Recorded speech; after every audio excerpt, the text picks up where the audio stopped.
Este é um trabalho voluntário, sem fins lucrativos, que oferece livros gravados em MP3 para aqueles que não têm condições de ler livros impressos. Para ouvir este e outros livros gratuitamente na íntegra, acesse nosso canal e leia as instruções na aba Sobre.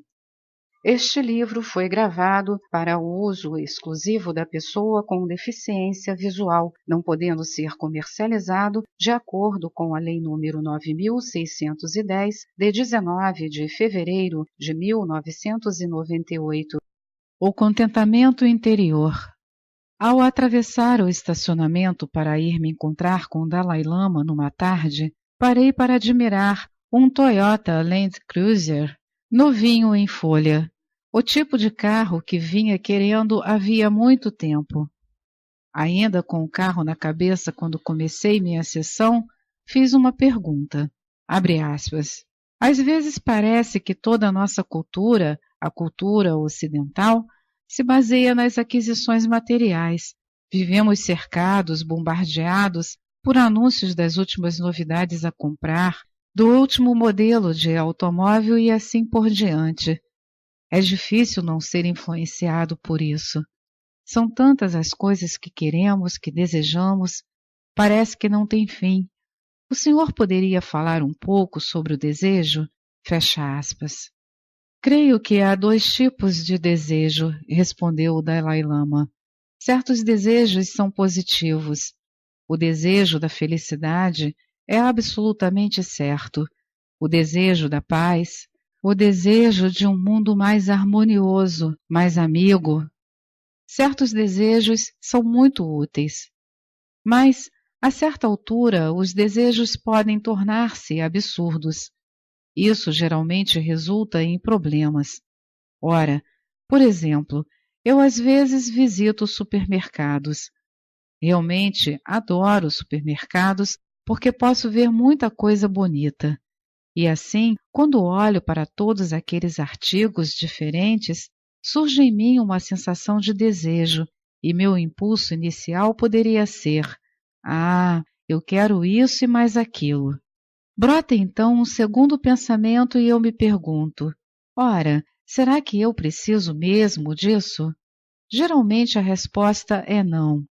Se obedecermos àquele primeiro desejo, aquele impulso inicial, muito em breve estaremos de bolsos vazios. No entanto, o outro nível de desejo, baseado nas nossas necessidades essenciais de alimentação, vestuário e moradia, é algo mais razoável.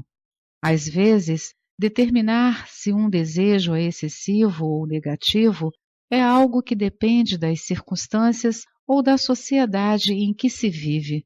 Por exemplo, para quem vive numa sociedade afluente, na qual é preciso um carro para ajudar a pessoa a cumprir a rotina diária, nesse caso não há nada de errado em querer ter um carro. Porém, se a pessoa mora num lugarejo pobre na Índia, onde se pode viver muito bem sem um carro, e ainda sente o desejo de ter um, mesmo que disponha do dinheiro para comprá-lo, essa compra pode acabar causando problemas. Pode gerar um sentimento de perturbação entre os vizinhos, entre outras coisas. Ou, caso se viva numa sociedade mais próspera e se tenha um carro, mas não se pare de querer carros sempre mais caros, isso também leva ao mesmo tipo de problema. Então eu disse: mas eu não consigo ver como querer ou comprar um carro mais caro causa problemas para o indivíduo, desde que ele tenha condições para isso. Ter um carro mais caro do que os de seus vizinhos poderia ser um problema para eles. Abre parênteses, pois poderiam sentir inveja ou algo semelhante, fecha parênteses. Mas ter um carro novo daria à pessoa em si uma sensação de satisfação e prazer. O Dalai Lama abanou a cabeça e respondeu com firmeza: não, a satisfação pessoal em si não pode determinar se um desejo ou ato é positivo ou negativo. Um assassino pode ter uma sensação de satisfação no momento em que comete o assassinato, mas isso não justifica o ato. Todas as ações condenáveis, a mentira, o roubo, o adultério, entre outras, são cometidas por pessoas que podem, na ocasião, ter um sentimento de satisfação. O que distingue um desejo ou ato positivo de um negativo não é a possibilidade de ele lhe proporcionar uma satisfação imediata, mas sim se ele acaba gerando consequências positivas ou negativas. Por exemplo, no caso do anseio por bens mais caros, se ele estiver baseado numa atitude mental que simplesmente quer cada vez mais, a pessoa acaba atingindo um limite daquilo que consegue adquirir e se defronta com a realidade. E quando ela chega a esse limite, perde toda a esperança, mergulha na depressão e assim por diante. É um perigo inerente a essa espécie de desejo. E para mim, esse tipo de desejo excessivo gera ganância, manifestação exagerada do desejo, baseada na exacerbação das expectativas.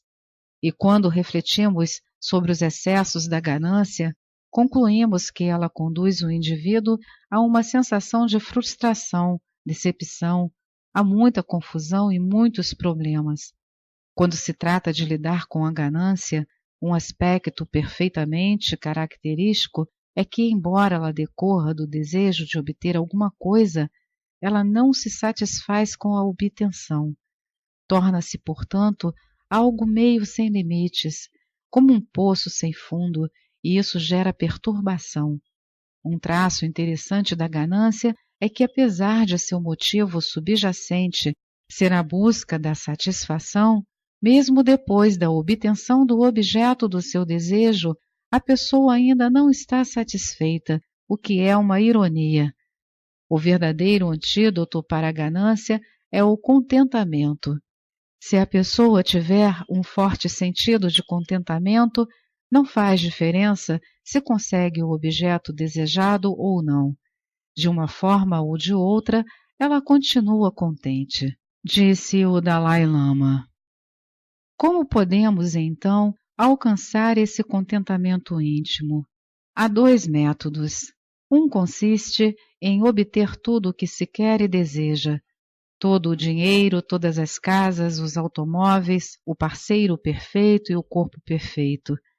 O Dalai Lama já salientou a desvantagem dessa abordagem. Se nossos desejos e vontades permanecerem desenfreados, mais cedo ou mais tarde, vamos deparar com algo que queremos e não podemos ter. O segundo método, que é mais confiável, consiste em não ter o que queremos, mas sim em querer e apreciar o que temos.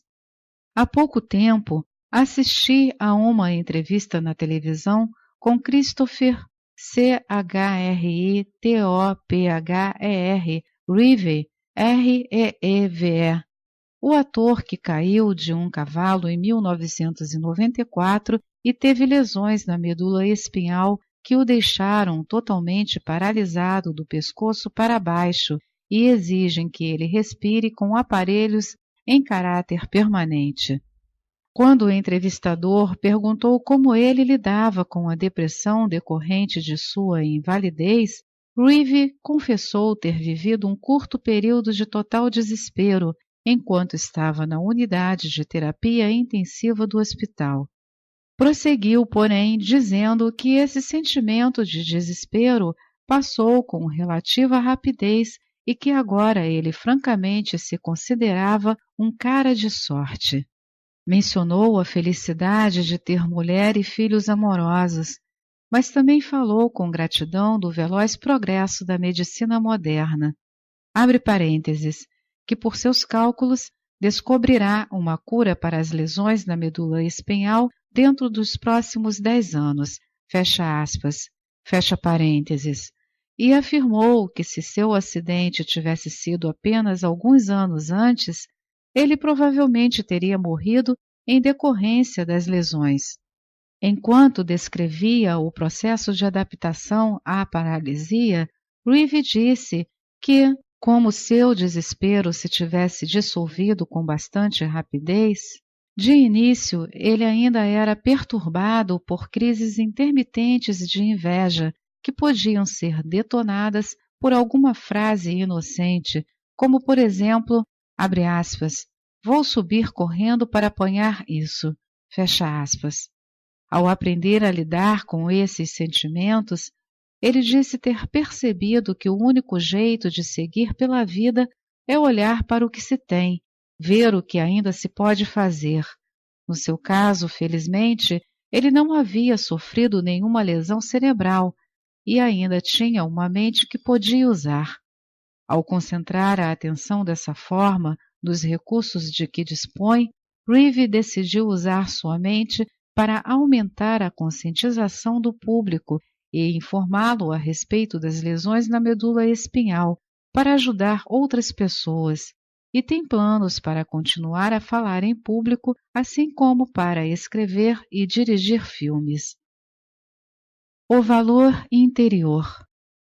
Já vimos como trabalhar com nosso modo de encarar a vida é um meio mais eficaz para alcançar a felicidade do que procurá-la através de fontes externas, tais como a riqueza, a posição social ou mesmo a saúde física. Outra fonte interna de felicidade, estreitamente ligada a uma sensação íntima de contentamento, é uma noção de amor próprio. Ao descrever a base mais confiável para desenvolver esse sentido de amor próprio, o Dalai Lama deu a seguinte explicação. Abre aspas. Agora, no meu caso, por exemplo, suponhamos que eu não tivesse nenhum sentimento humano profundo, nenhuma capacidade para fazer bons amigos com facilidade. Sem isso, quando perdi meu próprio país, quando minha autoridade política no Tibete chegou ao fim, tornar-me um refugiado teria sido muito difícil. Enquanto eu estava no Tibete, em virtude da estrutura do sistema político, havia um certo grau de respeito concedido ao posto do Dalai Lama, e as pessoas me tratavam de acordo, independentemente de sentirem ou não verdadeiro afeto por mim. Porém, se essa fosse a única base da relação do povo comigo, então, quando perdi meu país, tudo teria sido dificílimo. Só que existe outra fonte de valorização e dignidade a partir da qual podemos nos relacionar com outros seres humanos. Podemos nos relacionar com eles porque ainda somos um ser humano dentro da comunidade humana. Compartilhamos esse vínculo, e esse vínculo humano é suficiente para dar ensejo a uma sensação de valorização e dignidade. Esse vínculo pode tornar-se uma fonte de consolo na eventualidade de se perder tudo ou mais. Fecha aspas. O Dalai Lama parou um instante para bebericar o chá, abanou a cabeça e prosseguiu. Abre aspas. Lamentavelmente, quando se estuda a história, encontram-se casos de imperadores ou reis no passado que perderam sua posição em decorrência de alguma convulsão política e foram forçados a abandonar seu país. Mas daí em diante, sua história não foi positiva. Creio que sem aquele sentimento de afeto e ligação com outros seres humanos, a vida passa a ser muito difícil. Em termos gerais, podem existir dois tipos diferentes de indivíduos. Por um lado, pode-se ter uma pessoa rica e bem-sucedida, cercada de parentes e assim por diante. Se a fonte de dignidade e sentido de valor dessa pessoa for apenas material, então, enquanto sua fortuna persistir, talvez essa pessoa possa manter uma sensação de segurança. Porém, no momento em que a fortuna minguar, a pessoa sofrerá por não haver nenhum outro refúgio. Por outro lado, pode-se ter outra pessoa que goze de sucesso financeiro e situação econômica semelhante, mas que ao mesmo tempo seja carinhosa, afetuosa e tenha o sentimento de compaixão. Como essa pessoa tem outra fonte de valorização, outra fonte que lhe confere uma noção de dignidade, outra âncora, há menos probabilidade de essa pessoa se deprimir se sua fortuna por acaso desaparecer. Através desse tipo de raciocínio, pode-se ver o valor prático do afeto e calor humano no desenvolvimento de uma sensação íntima de valor. Fecha aspas. Esta é mais uma edição do canal Livros Falados Voz Humana. Que o bem, o bom e o belo se multipliquem em benefício das criaturas.